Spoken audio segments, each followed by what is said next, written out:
Father Machado पाश्चात्य आणि भारतीय तत्वज्ञानाचा तौलनिक अभ्यास करणारे प्रमुख अभ्यासक म्हणून फादर मचाडो यांचं नाव अग्रक्रमानं घेतलं जातं.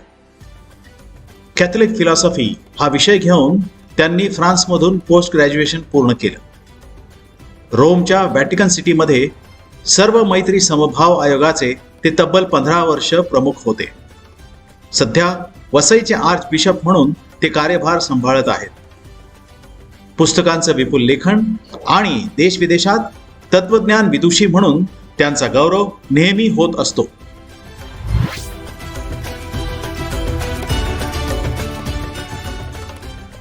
मेन्स साना इन कॉर्पोरे सानो अशी लॅटिनमध्ये म्हण आहे की जेव्हा माणूस हा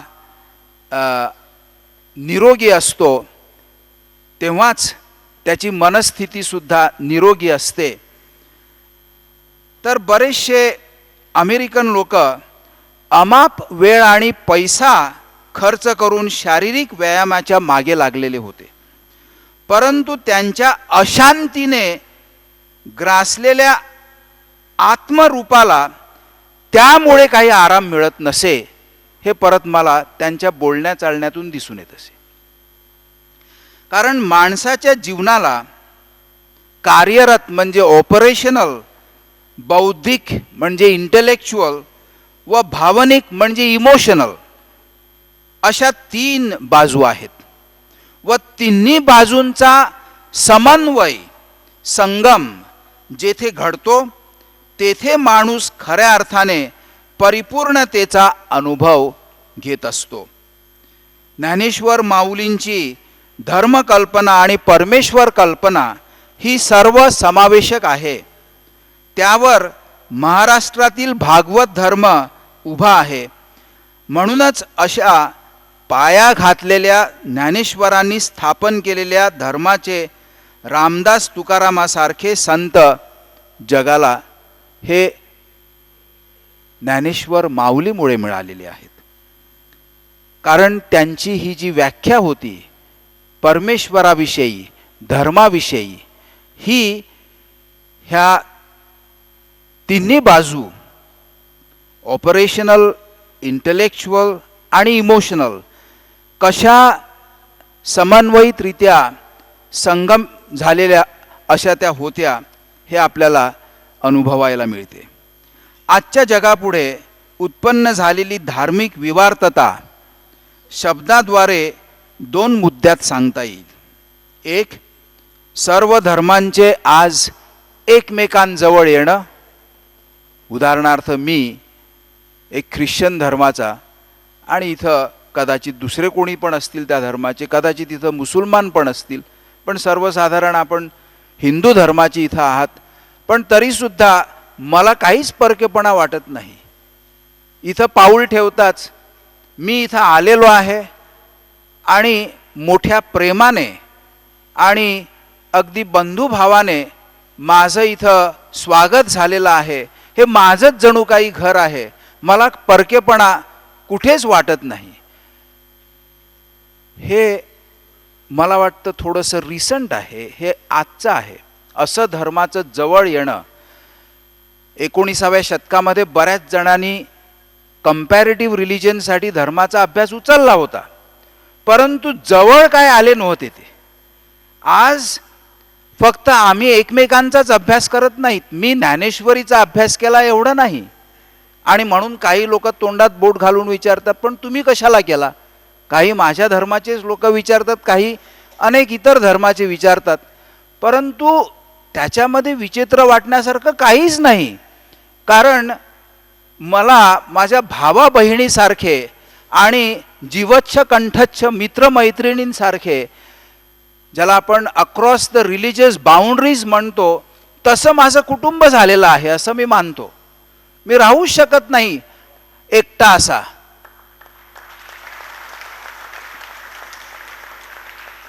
तर ही सर्व धर्मांनी एकमेकांजवळ येणं ही एक अत्यंत चांगली गोष्ट आज घडत आहे, की जी 2-3 शतकाच्या अगोदर सुद्धा एका निराळ्या प्रकारची होती. त्यावेळेला वरवरून पुस्तकी स्वरूपाचा अभ्यास केला आणि मॅक्स मुलर सारखे मोठमोठे स्कॉलर झाले, परंतु आज ही जी जवळीक आहे ही एका अत्यंत निराळ्या प्रकारची जवळीक आहे. सर्व, आणि दुसरी गोष्ट म्हणजे सर्व धर्मांना अहिकतेचे उभे ठाकलेले असे आव्हान जगाच्या उद्धारासाठी, त्यांनी झटण्यासाठी धर्म आज पुढे येत आहेत.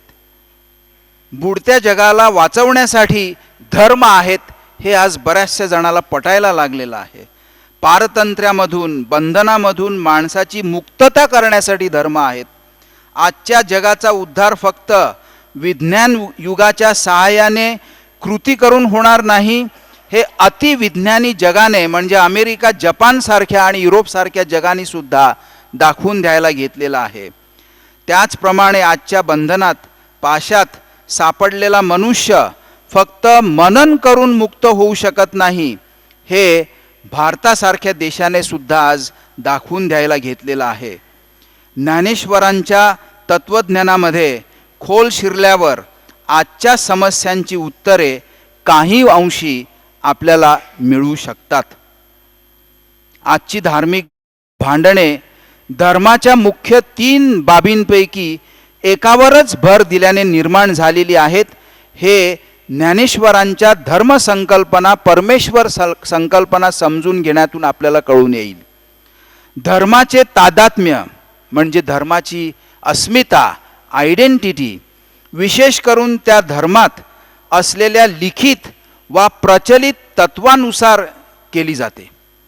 धर्माची अस्मिता करताना, व्याख्या करताना अस्मितेची, धर्म तर्क, वितर्क, व्याख्या इत्यादी गोष्टींशी जोडला जातो व इतर बाबींवर दुर्लक्ष केले जाते. ही खरोखर खेदाची बाब आहे.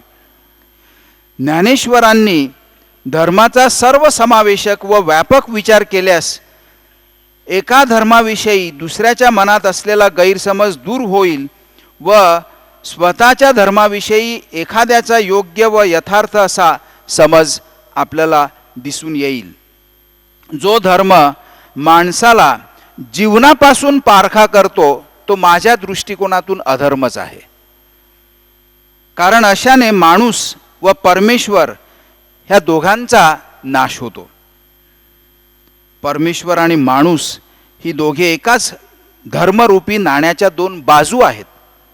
धर्माने माणसाच्या सर्वांगीण उन्नतीसाठी झटायला पाहिजे.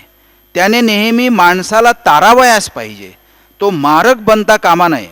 धर्माचे उद्दिष्ट अंतिम सत्य किंवा मुक्ती आहे, पाळत असलेला धर्मच नाही. अंतिम उद्दिष्टाशी तुलना केल्यास धर्म दुय्यम स्थानाचे व गरजेनुसार in relationship to the knowledge of God आपण तसा त्याची व्याख्या केली पाहिजे. आज जगामध्ये सर्वसाधारण, ही माझी संख्या कदाचित 1-2 वर्षाची असेल, ती वाढलेली असेल, मला वाटते जवळजवळ 300 करोड सैनिक आहेत, मिलिटरी मेन अँड विमेन. जगामध्ये 1 करोड बेघर आहेत. त्याच्यामध्ये जास्तीत जास्त लहान अनाथ मुलं आहेत आणि मुली आहेत. आजच्या जगात कधीही न पाहिलेली रोगट अशी परिस्थिती निर्माण झालेली आहे. भुकेने जेवढी लोक आज मरतात तशी पूर्वी युद्धामध्ये सुद्धा तेवढी लोक मेली नव्हती. सर्व पारंपरिक धर्मांची पार परिवर्तन होऊन जगाच्या काळाची चिन्हे ओळखून सर्व धर्मांनी सामोरे जाण्याची आज गरज आहे. ज्ञानेश्वरीचा आमूलाग्र सुधारणा, रॅडिकल ट्रान्सफॉर्मेशन इच्छिणारा दृष्टिकोन धर्मांनी विचारात घेणे आज फार महत्त्वाचं आहे. भूतकाळाला धरून राहण्याची किंवा भूतकाळाला धरून राहण्याची विश्वासूपणाची भावना, परंपरेशी इमानदारीने वागणे अगदी बरोबर आहे, परंतु वर्तमान काळाला अर्थपूर्ण बनवण्याची जबाबदारी सर्व धर्मांवर नाही का, असा मी एक प्रश्न विचारतो. त्यावर दुर्लक्ष करून चालेल का आपल्याला? अशा वेळी भूतकाळ खणून उखडून काढून चालणार नाही, तर वर्तमान काळात परंपरेचे संपूर्ण नूतनीकरण व्हावयास पाहिजे.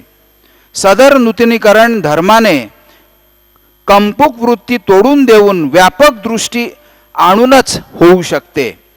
एका बाजूला दारिद्र्य व गरिबी, हेकेखोरपणा, फंडामेंटलिझम, जातीयवाद, भूकबळी, हिंसा, आर्थिक शोषण, पर्यावरण इत्यादी, तर दुसऱ्या बाजूला विज्ञान युगातील अतिजलद प्रगतीची घोडदौड, अगदी एकमेकाजवळ आलेले सुपरसॉनिक डिजिटल आणि कम्प्युटराइज्ड वर्ल्ड, मानवशास्त्र, समाजशास्त्र, इतिहास अशा अनेक शास्त्र अभ्यासकांनी शोधून काढलेली अमापशी ही आज माहिती आम्हाला जी मिळालेली आहे. पण प्रश्न उरतो तो, ह्यापुढे माझ्या धर्माचे योग्य ते परिवर्तन होऊन माझ्या धर्माची खरी परंपरा जी ज्ञानेश्वरांनी पुढे नेली ती वाढीस लागून धर्म अर्थपूर्ण बनेल का, हा प्रश्न माझ्या दृष्टिकोनातून मला महत्त्वाचा वाटतो. आजच्या जगातील ही जी सर्व धर्म मैत्री जी आहे, हिंदू धर्मातील इतर धर्मचार्यांपेक्षा ज्ञानेश्वर माऊली हे वेगळे होते. आणि हेच मला अमेरिकेमध्ये माझ्या प्रबंधानुसार पटवून द्यायचं होतं. उदाहरणार्थ, ज्ञानेश्वरांच्या अद्वैत मताला महाराष्ट्रामध्ये पूर्ण अद्वैत असं म्हटलेलं आहे. शंकराचार्यांच्या अद्वैत मताला केवळ अद्वैत असं म्हटलेलं आहे. रामानुजाचार्यांच्या अद्वैताला विशिष्ट अद्वैत असं म्हटलेलं आहे. पण मी ज्ञानेश्वरांच्या अद्वैताला पूर्णाद्वैत असं नाव दिलेलं आहे. ज्ञानेश्वरांनी जीवन नेहमी अविच्छिन्न, निरंतर, निरवयव एकात्मता म्हणून अनुभवले. ज्ञानेश्वरांच्या अभ्यासू तत्वज्ञानाला नाथ संप्रदायाद्वारे काश्मीरी शैविझमची बैठक होती. ज्ञानेश्वर माऊलींच्या तत्वज्ञानाचा काश्मीरी शैविझम हा कणा होता. काश्मीरी शैविझमचे वैशिष्ट्य म्हणजे मानवी जीवनाचे अप्रतिम असं महत्त्व. उदाहरणार्थ, वेदांत जसे माणसाच्या विचाराला महत्त्व देतात व परिणामता ब्रह्मविद्या मूळ विषय होतो व ती एक तर्कवितर्कांची थिअरी पण बनू शकते, तसं ज्ञानेश्वरांच्या पूर्ण अद्वैतामध्ये नाही. ब्रह्मसूत्र सुद्धा त्याच ओघात सापडतात. मीमांसेशी ज्ञानेश्वरांची तुलना केल्यास माणूस हा कर्मांचा गुलाम आहे असा सूर मीमांसक काढतात. परिणामतः ते वेदविधींना अवास्तव महत्त्व देतात.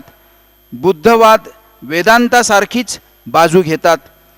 ह्या उलट काश्मीरी शैविझम मानवी जीवनाविषयी एकतर्फी बाजू घेण्यास विरोध दर्शविते. एकतर्फीपणाने फक्त विचारांवर किंवा फक्त कर्मांवर अवास्तव भर देण्याचा काश्मीरी शैविझमचा विरोध दिसतो. त्या काश्मीरी शैविझमचा वारसा ज्ञानेश्वर माऊली आपल्या अद्वितीय अशा एकमेव शिकवणुकीने, मी ज्याला म्हटलेलं आहे पूर्ण अद्वैत, त्या शिकवणुकीने पुढे नेतात. ते जीवनाकडे परिपूर्णतेच्या दृष्टिकोनातून बघतात.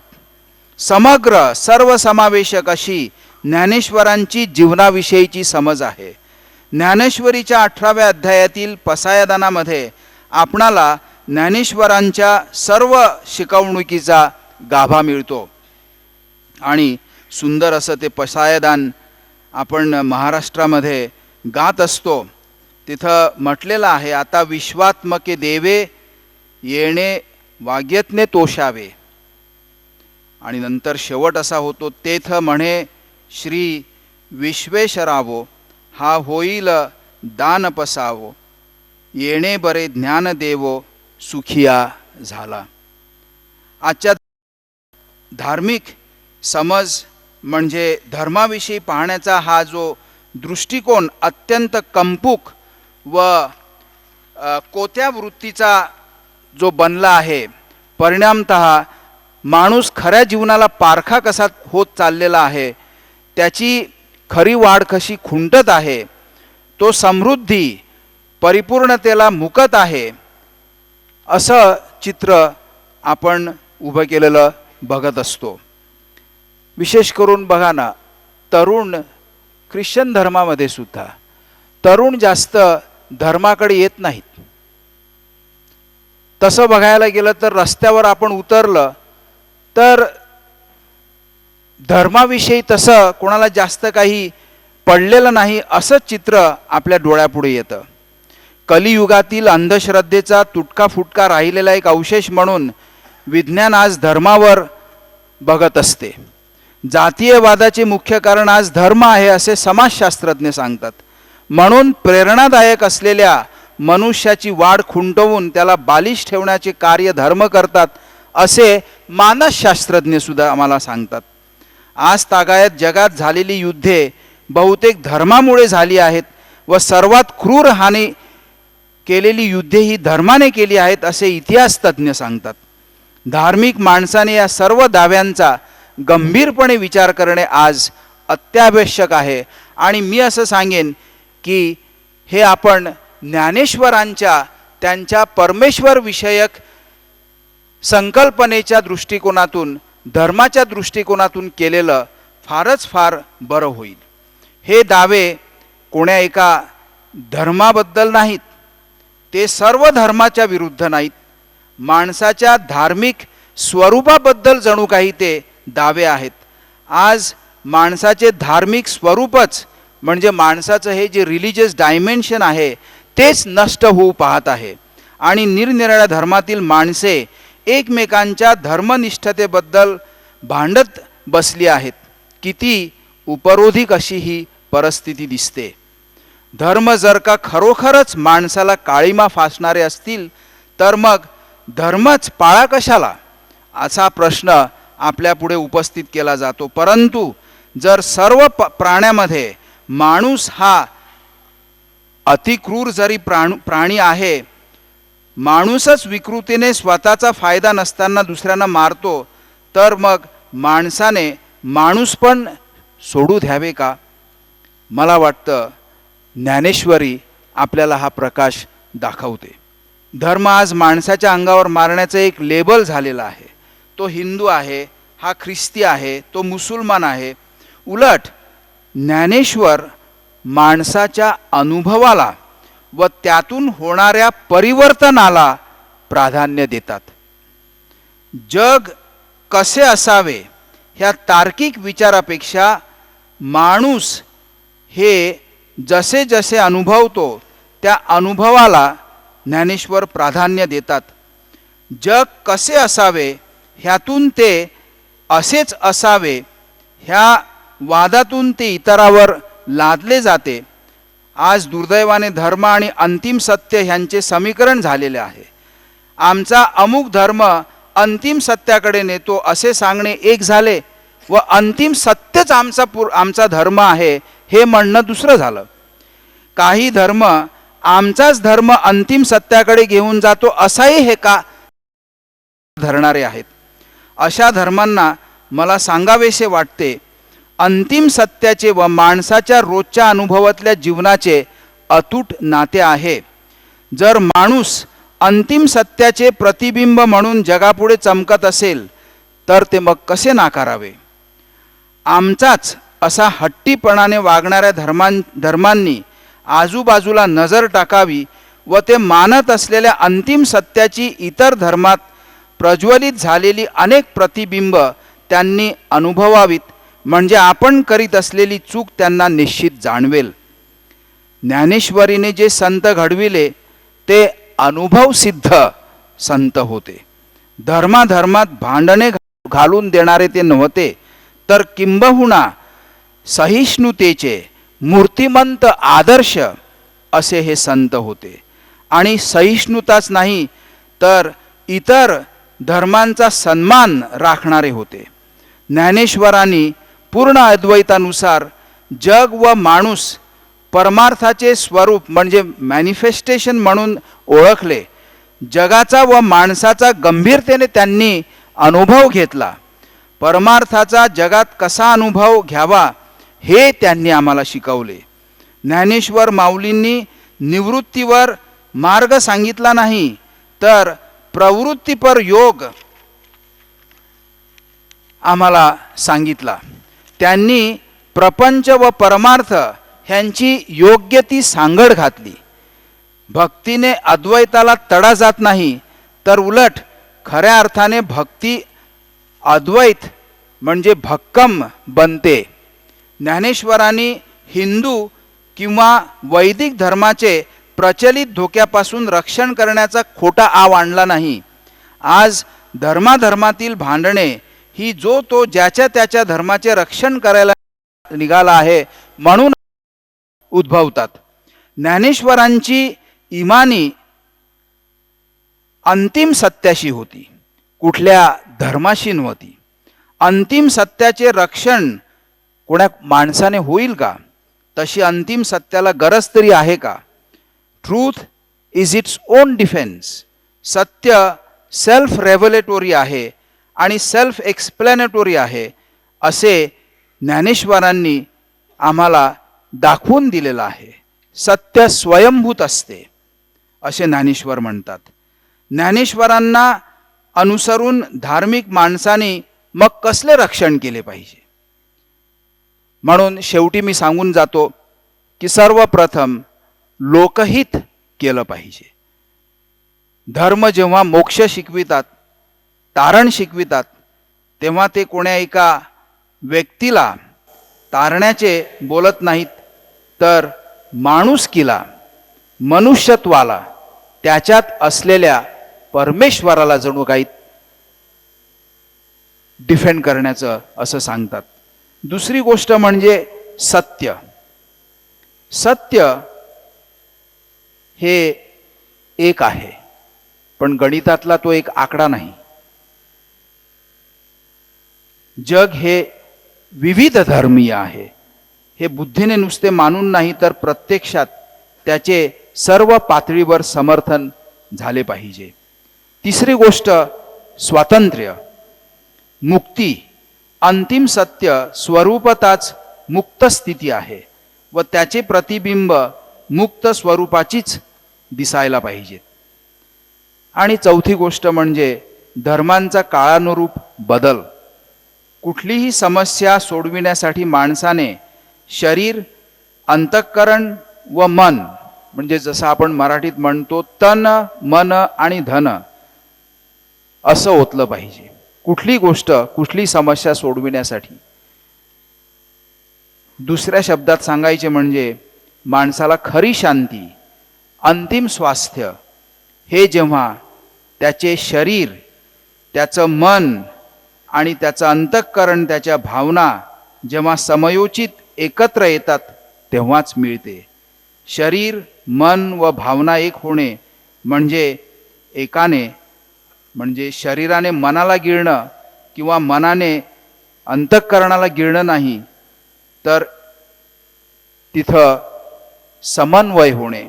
आणि अशा प्रकारची शिकवण परमेश्वराविषयी आणि धर्माविषयी ज्ञानेश्वर माऊलीने आम्हाला दिलेली आहे. जय महाराष्ट्र, जय हिंद.